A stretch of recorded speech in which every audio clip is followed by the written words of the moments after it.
and we only got a half an hour left, and we got to talk about the main topic, which I feel like we should be able to cover in half an hour, because it's very much related to the conversation in terms of elections and voting, types of voting.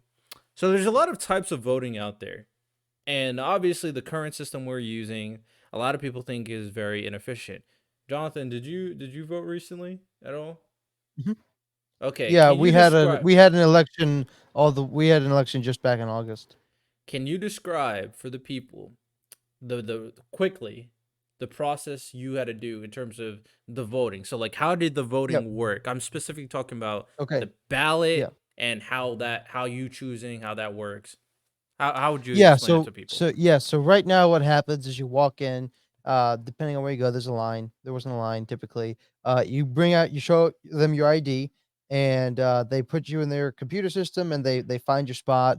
They give you a card, and then you go over to this machine, and it looks like a giant iPad, and it's got walls, and you stick your card in there, and I'll be honest, like when I voted the first time through that, it seemed sketchy because like I put it in and it said error, error, and I pulled it out and I put it back in, it said error, error, and then I did it a third time, and then it like went through, and it's like, is there still an error? Like what's going on? But anyways, you have your lists in front of you, and then push you select your candidates, you select whatever issue, if you're voting on a referendum or not or whatever, and it goes through, and then it prints it off, and you can see it printing right next to you in this little box. So it prints off like on receipt paper, and then you press cast ballot, and then it drops it down and into this big box. And to Yeah, so that's how the process goes. And then you take your card and you hand it back to the guy, and presumably they wipe the card and reuse it. And just to be clear, you just choose one candidate, right? When you're voting. Well, correct, right. So it depends on what kind of election you're there for, right? Right, So in that's last August, yeah. So yeah, in August there were no candidates. It was on a referendum for a bill, okay. um, and then sometime, yeah, and so in the 2022 election, the midterms, you have the names. So it's if because we're voting for Senator JD Vance, or I forget who the other guy, and so it gives their name and then R and then other candidate D, and you go through. And so in Ohio, typically we'll set it up so that you vote if there's a candidate, then they'll also do any legislation that you're voting on at the same Right. time. So you go through, and so we voted for judges, and then in November we voted for judges, and there was a couple of legislations that you voted on as well. Okay. So the reason why I But they had him take it through disc different pages. the reason why I had him describe the process is because the current system, which I believe is called plurality voting, is for the most part, you're choosing your candidate, moving on after that. And a lot of people have issues regarding that because it doesn't really give you a true outlook of your opinions on the candidates as a whole. It doesn't give a full picture on the best candidate that has been chosen. And the biggest criticism people are having is a lot of times people are voting out of the concept of voting for the lesser evil. Whereas like I don't like anybody, I'm gonna vote for the person I hate the least, right? So a lot of these are just not the most genuine ways to truly make a vote for your personal preferences of the candidates that exist. And after seeing some like options of that certain organizations are trying to push in different states, and depending on how popular it can be, it can eventually become a federal thing, we'll see. But here are some different options of different types of voting, and we'll go through them one by one, of course. So the first one is called approval voting. So what approval voting is you have your list of candidates, and let's say you have five candidates that exist. The difference between the current system and this system is you can check mark all the people you approve of. So basically it's like, okay, I approve of this candidate. I don't mind him becoming president, senator, or whatever. So you could do this with multiple people. So it's not forcing you to pick one individual. You choose a multitude of people that you approve of. If you don't approve them, you just leave it blank, and then you send it in, and the winner is the one who has the most support. Very simple. They just add up who has the most approval. They're the ones who get selected. So that's the first one, approval rated, the simplest option. And this is a popular option to for that people organizations are pushing because it's the simplest to understand and simplest to implement.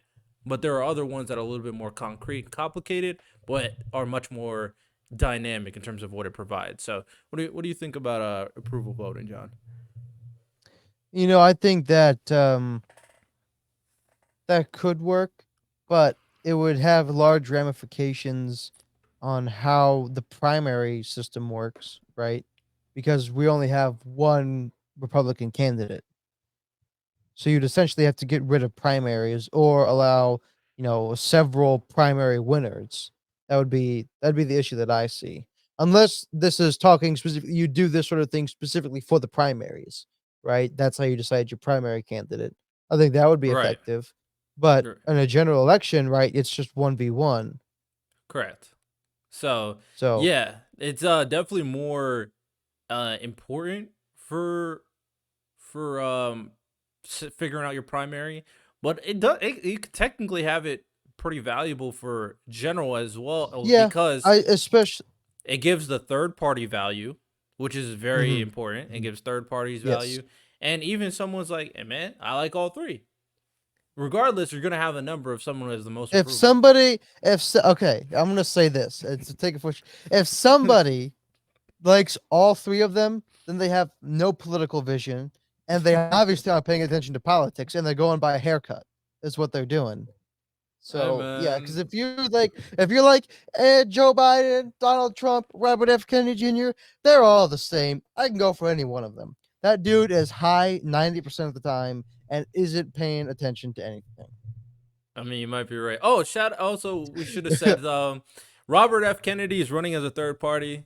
New news if you did not know. I Um wasn't I was gonna bring something up, but I wasn't sure if you wanted to wait until it was official, because right now that is just speculation because he oh, hasn't is it? officially given the announcement. Yeah, so it's like we have it on good authority that that's what he's planning on doing, but we really are just kind of assuming because I think he's giving a speech next week somewhere at one of his big rallies, and that's when he's gonna make this announcement. Everybody is speculating, I think with some level of accuracy, that he is going to announce he's running as an independent, but honestly, I think that he probably is, but I could see him maybe I have it just wouldn't it be wild if he ran as a Republican? Like, wouldn't that be wild? Because It would, that but would because he would be polling higher than any of the other Republican candidates other than Donald Trump. He would immediately go into the number 2 spot and he could because take he's some of polling the Democrat votes too. he would poll a huge number of Democrats and a huge number of moderates. If his goal is to legitimately beat Biden, he could really potentially do it because if you think about it this way, if he goes as independent, he probably splits the Democrat vote, maybe not in half, but a huge chunk. But he doesn't take a whole lot away from the Republicans. He takes Agreed. some. I think he'd take some, but not a whole lot, tilting the election to the Republicans. But if For his goal sure. was to genuinely win, if he ran independent or if he ran as Republican, he would take all of the independent votes, some of the Democratic vote, not maybe not all, because some might just have an aversion to voting Republican for any reason, but he would take a vast number of the independents, a good chunk of the Democrats, and a good chunk of the Republicans. Because there's Agree. some people that will just vote Democrat no matter what. And there's some people that will vote Republican no matter what. But there's a good chunk of each section that would vote Republican if they were voting for Robert F. Kennedy. No, I agree. It would be very interesting. But with that said, that's why approval voting would make that a lot more interesting because you can Yeah. pick both Kennedy and Biden in the same ballot. With that said, we'll move on to the next one. It's called score voting. So, score voting basically gives each candidate a score from 0 to 5. And the scores are added or averaged, but added up, make it simple. and the candidate with the highest total is elected. So basically, how you can see it is once you get a ballot, you have Biden's name, you have RFK's name, you get to pick, okay, how much do I really like them? Biden, 4, RFK, 3. And that's how it works basically. You get to score the candidate based on how much you like them. And obviously, you can give, someone a 0 if you just don't like them at all. But this is another type of voting system that can give you the ability to give a little more concrete look on how people view the candidates and how people who people think are doing better versus worse job. It's a lot more detailed because it's a score versus just a approval. So You know, what do what do you think? I I don't like that, because we already have approval ratings. Biden's approval ratings are going low, low, low. Um, so effectively already have that. It's after they're elected, they have approval. I think people pretty much already know how anybody feels about a candidate before, so I don't know why we would want to incorporate that into the election system. And just looking at it, I think Paul would agree with me on this. Maybe he wouldn't, but you know, politics is kind of a zero sum game, and if we allow that kind of thing to happen, both of the major two big parties are giving up so much of power by giving that kind of option. Because, somebody's like, if they had the option of yes or no, Biden, Trump, they'd choose Trump. But Trump might lose if it's like, oh, well, 3 or 2, and so they could give him a lower option that would cede so much authority and so much power away from the two big parties. And so if you're looking at it as the fact that I'm a Republican and I want Republicans to continue to win because they have a better political vision for the future, why would I allow that to happen?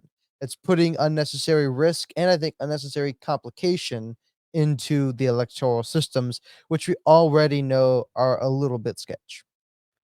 Um, I disagree with a lot of that, but we're gonna go through all of them and kind of discuss it a little bit more later. With that said, the next one is ranked choice voting. So different from score voting, how this one works is all the candidates are there on the panel, are on the ballot, and you rank them from best to worst. So you would have Donald Trump number 1 if you wanted to, and you can have Nikki Haley number 5, and then everybody else in between. Now, keep in mind, you can't put some people in the same rank. You can't leave anything blank, or your ballot is null and void, and it doesn't count. You have to rank everybody with 1 through 5 based on, the individuals there, and the candidate who has the most first place votes, they only pass if they have the majority of the votes. If they do not, they will eliminate the last place and do it again until they can find that candidate with the first place votes with the majority. So that I is think that would ranked choice be voting. I think that would be excellent for a primary. I think that'd be excellent for a primary. I like that. 'Cause All right. it has a good resolution at the end, if you can't come to terms, last place gets removed, and then you do it again. I like that actually. All right. So those are some choices. Two more I have here, and these two are from like the voting experts are the two best solutions by far, is what they say. So first one is called star voting. So basically, this is a combination of score voting and ranked choice voting to an extent, but mostly Mhm, score voting. So basically, very similarly, the goal is to figure out the two best finalists on the ballot that you're using. So you're scoring mhm. them very similarly, 0 through 5, and the two best finalists followed after they're selected. There's an automatic runoff in which the finalist who's preferred most wins the ballot. So basically, once they figure out who the two finalists are, they can re-go through all the ballots that was chosen, figure out from those two ballots who scores best through everybody else's votes based on what they are saying. And after they do that, the winner is the one who's preferred the most overall. So it's a two-part process. First, figuring out the two finalists, and then second, who's the best out of these two based on the votes. So that is star voting. A lot more intricate, but a lot more thorough, some people say. Hmm. Yeah. Yeah. That's okay. All right, fair enough, fair It enough. it it just seems it. I think the more intricate the voting system is, the worse it is. Um, I think this is my opinion. This is my I'll say it because I can say it. This is my professional opinion. We should go back to like the third grade style of voting for movies and class, where you have your list of options. These are your options. Write the name on the piece of paper, put the piece of paper in the empty box, and then we count the names, and that's who wins. Um, yeah, no, no, not that way. Uh, but with that said, let's talk about the final one. It's called ranked robin. Like I said, these are the two most popular. This is the other ranked version that's the most popular. So basically, how this works is very similarly, you rank the candidates 1 through 5. Equal ranks are now allowed. So if you want to rank two people a 3, you can now do this, and your vote won't become null and void. Candidates left blanked are ranked last. So if you want to leave someone blank, they're just automatically last. So again, your vote is not null and void. And candidates are compared in a one-on-one matchup. A candidate wins a matchup if they are ranked higher than their opponent by more voters. Whoever wins the most matchups is elected. So it's a lot more Hmm. specific. So in terms of, figuring out who's the best candidate, then ranked choice voting, it takes away the problem that a lot of people's voting ballots will go in the trash because it allows a lot more leeway to kind of be a little more creative, or not creative, but if you Indecisive.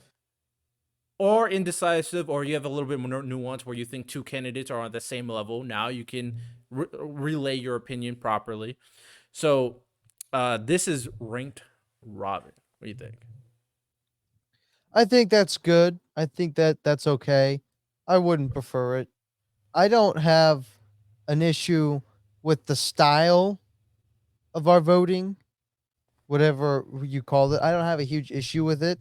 I can understand some frustrations, especially people who are in those moderate lanes that a lot of times don't have a candidate that represents them. But I don't know that that's a method of voting issue as opposed to a two-party system issue.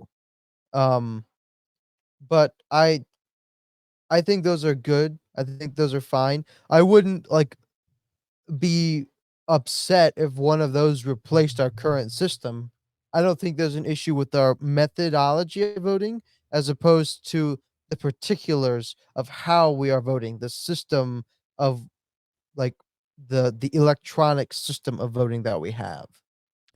Yeah, so I don't agree. Obviously it's gonna take away a lot of in terms of technology aspect, it's gonna need to become more efficient as time goes by, and needs to be checked a lot of properly. My thing is, I think the current system of voting, after kind of like really thinking about it, is extremely inefficient and doesn't truly capture what the people want. And that's my biggest thing in this situation. And that two-party system, I agree, but I think a lot of these solutions, mostly star and ranked robin, can provide that level of nuance to the point where even when we're choosing our primary for whatever party, you can be a lot more honest on your opinions. You can be Mhm. true to your own moral code. You don't have to go like, okay, I know he's not going to win, I need to pick the lesser of two evils. No, you can now just pick whoever you really want to win, in addition to Yeah. the lesser two evils if you want to. No, I agree. All of those would be spectacular for primary. I was thinking more in the terms of a general, because like I don't know how you would rank order on the same level a Biden and a Trump. I think for a primary, any one of those would be better than what we currently do. I agree to that 100%. I was thinking more on the terms of a general election. How would that improve the process of a general election? I don't I see how think that would happen. I think it sure for sure can help with the general election too, because obviously we know the two main people are going to be the Republican primary and the Democrat primary. But at the end of the day, this is more so, and you did make a good point. Is like, why would Republican Democrats care in the prime in the general? But at the end of the day, it will help the third parties as well, as people Yes, it will would be a get, benefit to the third party.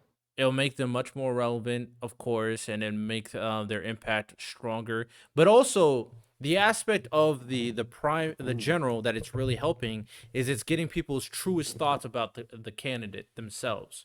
Right. So for example, for the star voting, when you're choosing the score between Donald Trump and Joe Biden, for example, you can get the honest thoughts that people think Donald Trump is a 3 or and Joe Biden is a 1. So it gives a data driven understanding on the Yeah. voters decision on choosing the candidate, which obviously more data is better to adhere to the voters themselves. So I do think I like we're both in agreement. It'll be great for the primary, so we can figure out who they really want as the primary candidate. But it does have value for the general election as well. And potentially in the future, they could have two primaries for Democrat and Republican if this kind of bounces off. So we have more suitable candidates by this system. So at the very least, from my what I'm aware of, they have an email called elections at equal.vote, where there's an organization that's trying to get the star voting on more areas. They try to get ranked choice voting in a lot of areas. A lot of them said no to ranked choice voting. The reason why is it's super difficult logistically to count the votes because there's a tough algorithm between figuring out the first choice votes, figuring out the value of second choice votes, like because once you eliminate a candidate, you have to do it again. It's a the problem with that, which you probably would agree, it becomes very centralized because they can't effectively check it throughout the local levels, so they have to centralize everything and count it all at the same time. So there's some two elections that they brought up that went very wrong, where the wrong candidate was selected because of ranked choice voting. um, so the method of ranked choice voting became extremely inefficient, which is why they suggested ranked robin that can alleviate all those issues, and then star voting, which is a score based system that a lot of people approve of. And approval voting is also something people are trying to get. That way, at least bare minimum, simplest one, easiest one to implement. But now people don't have to go like, okay, I only could choose one candidate. No, I'm gonna choose all the candidates I think I approve of. So all of them have value for sure. Mm. Uh, but this was interesting for me because I think that the politics game is getting a little too much, where to the point where you have these situations where people are picking the lesser two evils. Like we had to choose between Hillary Clinton and Donald Trump. Like in this situation, it's like I don't want to vote for any of them. Now in these situations, I can vote for who I truly want throughout the Yeah, process, but throughout the there is through. still an issue of what if we still have a bunch of just crappy candidates and we just have a whole bunch of crappy candidates? If we have 10 crappy candidates, then America is just screwed. At that point, we're just screwed. But what do you think now? Do you think we have all crappy candidates now? Don't you like DeSantis or Vivek? Don't you think I do they're like DeSantis. I do like DeSantis. I don't think I'm just that was hypothetical. I think right? we could definitely have better candidates. But some of them just aren't interested And in more are politics. going to be incentivized to run because That's now true. they'll have an actual opportunity for people to support them instead of Yeah. us knowing exactly who's going to get voted. My issue would be I would want to know. I don't want to start a whole conversation because I think we're running out of time soon. But I would just be interested to know how if we apply something like this at the general level, how it would incorporate with the electoral college. Are these organizations opposed to the electoral college? Are they wanting to get rid of them and implement these voting styles? I'm not really sure if they are opposed or not based off what I've seen because I will say the general is obviously a little bit is very different because we know because of the electoral college system, it's not truly a representative vote when it comes to the people as a whole versus choosing your state candidate, of course. So it's a a lot more tough. I would be curious to see their thoughts on that. But at the very least, I think so. After being into politics for this long, we all should recognize state elections are technically the most important. So once we fix that, 100%. we can do a 100%. lot. We can do a lot. Yep. If you want to watch the full episode of this podcast, make sure you go on Roku TV and watch it on the Planet X network, where you can watch the full video version for the podcast.